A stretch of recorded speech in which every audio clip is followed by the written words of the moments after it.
Welcome to the Deep Dive. We're here to sift through complex sources and we'll pull out the insights you really need. Today, we're tackling a really significant piece, scientific analyst Justin Lake's paper, Government Ego, Part 1.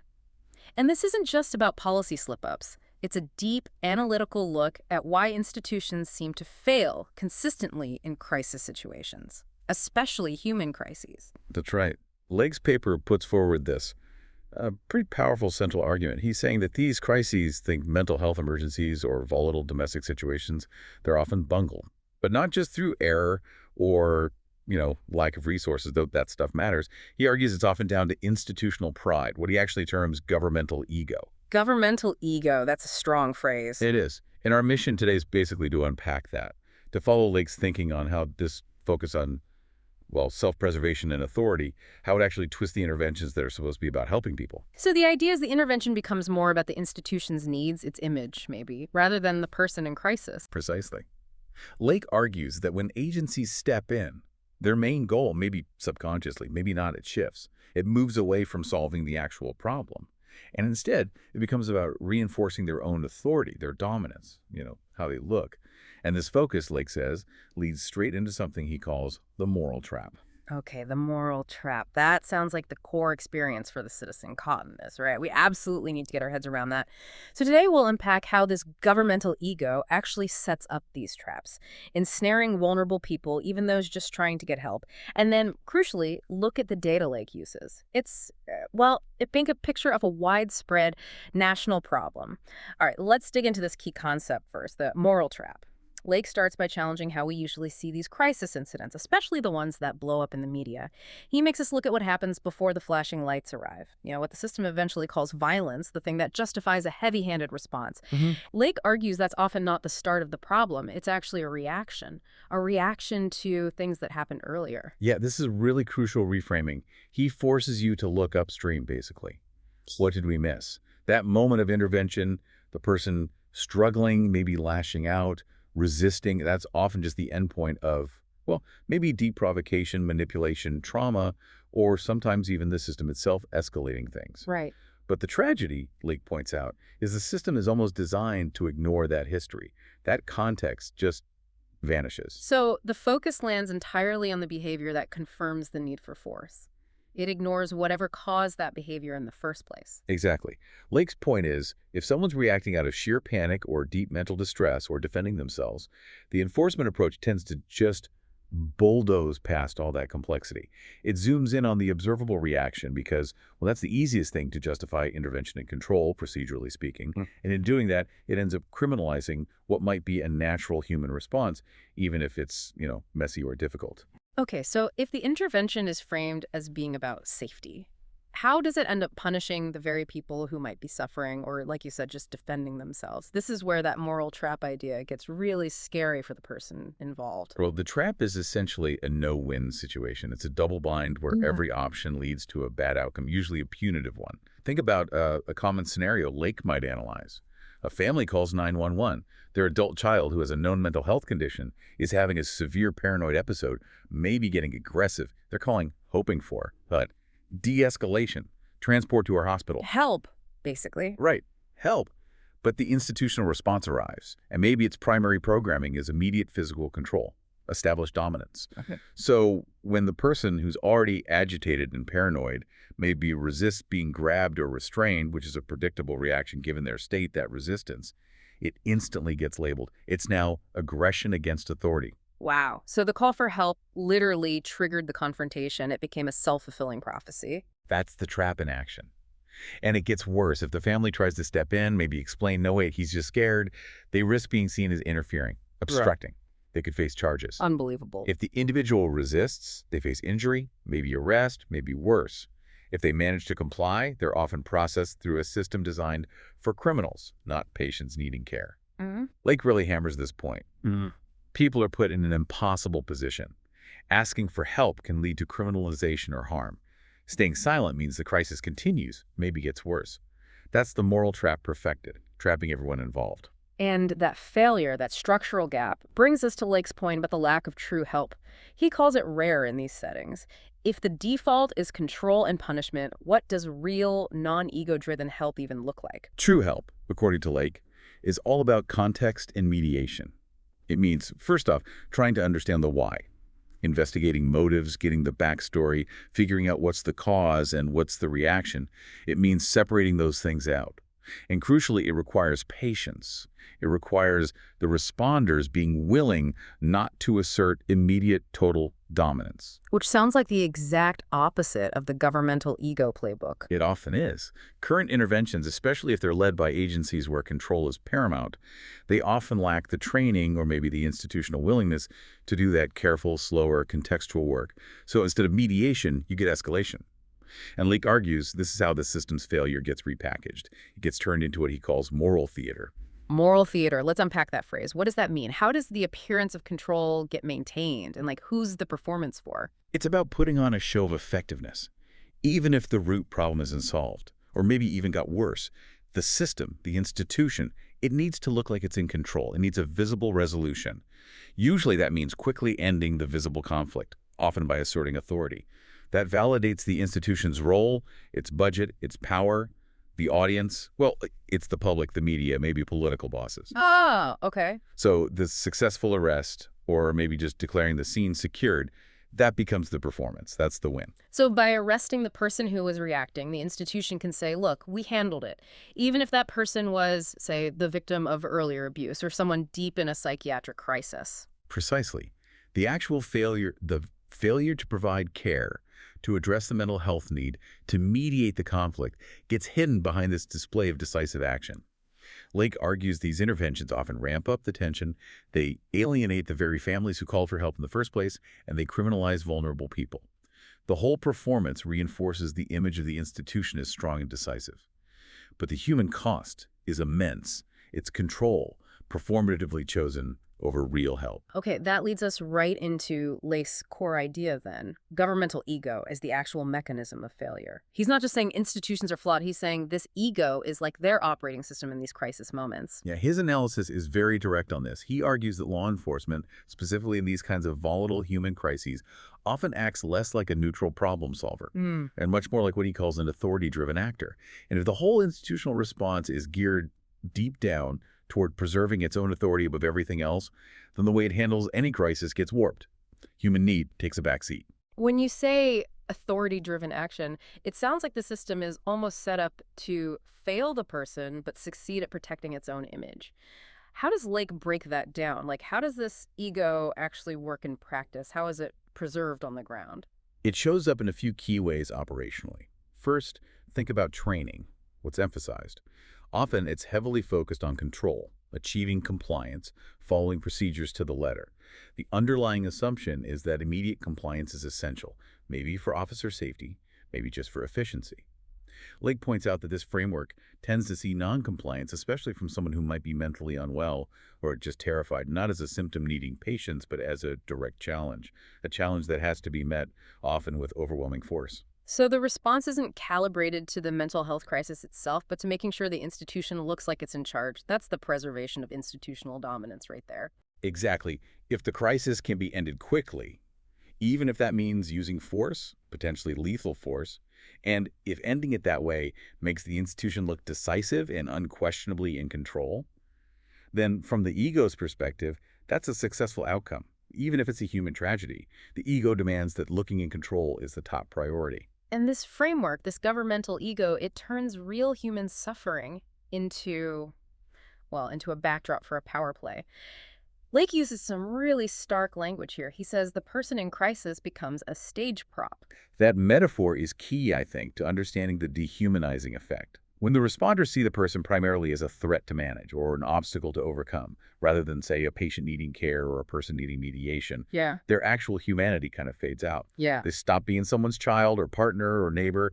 They just become the problem object on the stage where the institution performs its authority. And what about the family, the ones who called 911? Lake says their desperate plea for help turns into a test of the system's authority. Right. How does that work? It really speaks to the system's priorities, doesn't it? If a family member tries to intervene, maybe question the level of force being used, or tries to advocate based on their loved one's known condition, he has autism, please be gentle, They can easily be seen as undermining the officer's control of the scene. Challenging the authority. Exactly. And the system, if it's operating from ego, can't really tolerate being challenged or looking weak. So the way forces are deployed, the procedures they follow, the solution they impose, it's all geared towards reinforcing the institution's power first and foremost. Solving the actual problem, ensuring the family's safety long term, getting the person stable that becomes secondary. Which must be why Lake sees this pattern of escalation under the guise of safety as almost the default. We're kind of conditioned to think more enforcement means more safety, but here it seems like it just means more institutional control, sometimes with deadly results. It's the great illusion, isn't it? The illusion of safety through control. Because real contextual help, things like skilled de-escalation that take time, patience, sometimes even stepping back and creating space, mediation, that kind of help, is inherently not ego-driven. It requires humility, maybe. Institutional humility, yes. Lake says very clearly that this kind of genuine help gets sidelined when it does not feed the ego of the institution. Ego wants immediate control. Real care often demands slow, complex, sometimes uncertain engagement. So if the system measures its own success by how quickly and decisively it takes control, rather than by whether it actually helped the person or resolved the underlying issue, then failure, in human terms, is almost guaranteed. It's built right in. Absolutely. And when enforcement puts on the mask of protection, people get caught in that huge gap. The gap between their desperate human need, which is usually for care, for understanding, and the institution's overriding pride, which demands control. The tragedy, as Lake defines it, isn't just an accident. It's the predictable result when the core mission becomes asserting authority, not delivering compassionate, tailored help. Looking powerful trumps being helpful. So we've got the theory, the governmental ego, and the mechanism, the moral trap. Now we have to look at where Lake grounds this, the really tragic illustrations, responses to mental health crises. The source material is just painful here. It highlights how families, in their absolute worst moments, reaching out because they're scared for their loved one, end up accidentally setting in motion the very outcome they feared, most serious harm or even death. And Lake doesn't just talk in generalities. He points to specific recurring patterns and cases that, frankly, shock the public conscience because the failures feel so avoidable, so consistent. He mentions cases like Win Rosario in New York City, 2024, Miles Hall in California, 2019, Lyndon Cameron in Utah, 2020. These aren't just isolated incidents for Lake. They're like textbook examples of the moral trap snapping shut. Yeah, and the common thread running through them is it's just horrifying because it seems like the system had multiple chances, multiple signals to choose a path of care instead of control. Families giving clear warnings about the person's mental state. Sometimes there's a known history with authorities. And often the person wasn't really posing an immediate lethal threat to anyone but maybe themselves. Exactly. Take the Lyndon Cameron case you mentioned. A 13-year-old boy, 13, having an autistic meltdown. His mother specifically called asking for a crisis intervention team for non-lethal help. And yet, the response defaulted to a law enforcement model that escalated, and the result was this young boy getting shot by police. Lake's conclusion, looking at these stories, is stark. He says procedural adherence and a culture of control overrode context. Wow. All the information, the known vulnerability, the mother's explicit plea for a specific kind of help, it was just discarded. Ignored the moment the institutional need for control took over. The ego demanded compliance, or else. And the data Lake presents shows this isn't just a few tragic anecdotes. This isn't confined to one city or state. This prioritization of control, this ego, seems to be driving a nationwide pattern. You really can't look at these numbers and say, oh, these are just isolated mistakes. No, you absolutely can't. The statistics are, well, they're overwhelming. Yeah. And they force you to see how systemic this is. Lake starts with a regional example, a recent one. He cites a 2024 analysis from the Los Angeles Police Department. It found that nearly a third, almost 1 out of every 3 people shot at by LAPD officers since 2017 were individuals known to be struggling with mental illness at the time. 1/3, 33%. Targeted by police gunfire were people in a mental health crisis, not necessarily people committing a crime in the way we usually think of it. I mean, if 1/3 of your use of force incidents involve people in psychiatric distress, what does that say about the mission, about the training? It says fundamentally that in a huge portion of their most high-stakes encounters, law enforcement is acting as the default armed first responder to a medical crisis, a mental health crisis. A role they aren't really equipped for? Especially not if the primary institutional reflex is control through dominance, driven by that ego. If the system was genuinely prioritizing safety and care first, you'd expect those numbers to look vastly different, wouldn't you? You'd expect specialized care teams to be the primary responders in most of those cases. And when Lake zooms out, looks at the whole country, the picture doesn't get better, does it? It confirms this is happening everywhere. It really does. He presents national data covering 2015 to 2020. It shows that nearly 25%, 1 in 4 of all individuals killed by police across the U.S. during that period had a known diagnosed mental health condition. 1 in 4. Killed by police had a diagnosed mental health condition. That alone is staggering. They needed medical help, arguably, not an armed confrontation. It's deeply alarming. But Lake pushes further. He points to other studies, too. One looked closely at 633 fatal police encounters and found the number was actually a bit higher. 32% involved victims who were showing clear signs of a mental health crisis at the moment they were killed. So maybe undiagnosed, but clearly in crisis. Right, which suggests the 25% figure might even be an underestimate. And then critically, Lake references research comprehensive work that puts the number even higher. Some estimates suggest that potentially as many as half, 50% of all people killed in law enforcement encounters have a mental health condition. Half. 50%. Let's just pause on that for a second. If it's potentially 1 out of every 2 fatal encounters involving someone with a mental health issue, this isn't some unfortunate side effect of policing. This feels like a central feature of how the system tragically fails when ego meets vulnerability. It completely reframes the problem, doesn't it? Lake uses these devastating numbers to argue this isn't about tweaking procedures in one department. It's bigger. If the person in crisis, the one Lake called the stage prop for the governmental ego, is potentially involved in half of all fatal encounters, then the system's failure to shift its core mandate away from pure dominance towards actual care isn't just a moral issue. It's a massive nationwide operational crisis. It demands urgent fundamental reform. The scale itself proves the problem is structural, rooted in that institutional ego that just can't seem to yield to models based on care. So the takeaway from Lake's analysis seems unavoidable, really. The system, as it currently operates in these situations, is actively perpetuating failure. Enforcement, when it comes to these domestic crises, these mental health emergencies, it ends up functioning mainly to assert the institution's authority. Not really to help, not really to resolve the root cause. Right. It's the moral trap playing out over and over again. You focus only on the reaction, the panic, the fear, the lashing out. You punish that behavior, but you completely ignore what caused it. So, what happens next time? The underlying issue is still there. The system guarantees future crises, future calls for help, future moral traps, future tragedies. Lake basically says the institution gets its short-term win looking tough, maintaining control today, but the cost is paid in human lives and ongoing instability. Okay, so if the root of the problem is this deep-seated institutional pride, this governmental ego, then obviously superficial fixes aren't going to cut it. You can't just add, an extra hour of sensitivity training and expect things to change fundamentally. The core mindset of the institution needs to be challenged. What does Lake suggest? What are the specific structural changes needed to counteract this ego? Well, the reforms Lake points to are specifically designed to push back against that ego-driven default. They basically require the institution to consciously give up some control in favor of actual help. The first big one is a major overhaul of training specifically, enhanced de-escalation training. Okay, but lots of places say they do de-escalation training now. How is enhanced different in Lake's view? What makes it actually counter the ego? That's a key distinction. Current de-escalation training often kind of stops. It stops working, or the focus shifts, the moment compliance isn't achieved quickly. That's when the ego tends to reassert itself. Okay, talking didn't work, time for control. Enhanced de-escalation, as Lake envisions it, has to prioritize context, patience, and crucially, sometimes tactical retreat over immediate compliance. It requires recognizing that non-compliance from someone in deep crisis isn't necessarily defiance aimed at the officer personally.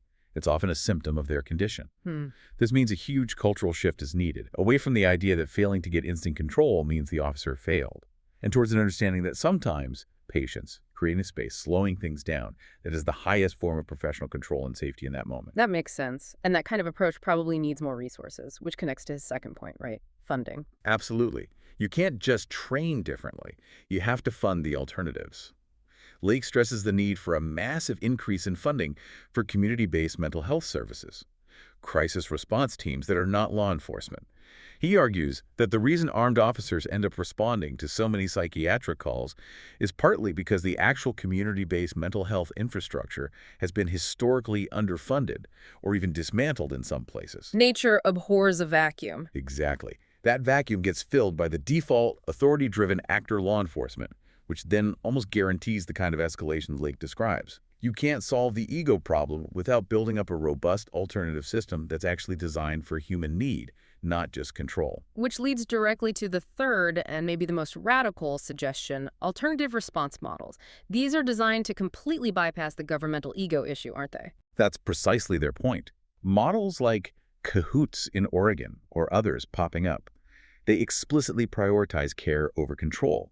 They send out teams of medics, social workers, mental health professionals, people whose entire training and professional identity revolves around helping, not dominating. Lake suggests these models are often successful at de-escalation precisely because they approach the situation with institutional humility. They don't have a mandate to assert authority in the same way. They don't trigger that same defensive reaction that fuels the moral trap. Their presence signals help is here, not authority has arrived. So wrapping this all together, the really critical takeaway for you listening, whether you're an advocate, a policymaker, just a concerned citizen, is that Lake argues you can't effectively push for change unless you understand why the system keeps failing in these specific ways. Exactly. You have to grasp this dynamic that it's the governmental ego, the institution's need to assert its authority for its own sake, that's often the core driver of these tragic outcomes. If you try to advocate for reforms without directly challenging that core priority, Lake implies, you'll likely end up with surface changes. Changes the institution can absorb without really altering its fundamental behavior. Real, lasting change, he suggests, has to involve mandating and, crucially, resourcing interventions that put genuine assistance and understanding context first. That's how you start to dismantle the moral theater, take away the stage that the ego needs to perform its dominance. Hashtag outro.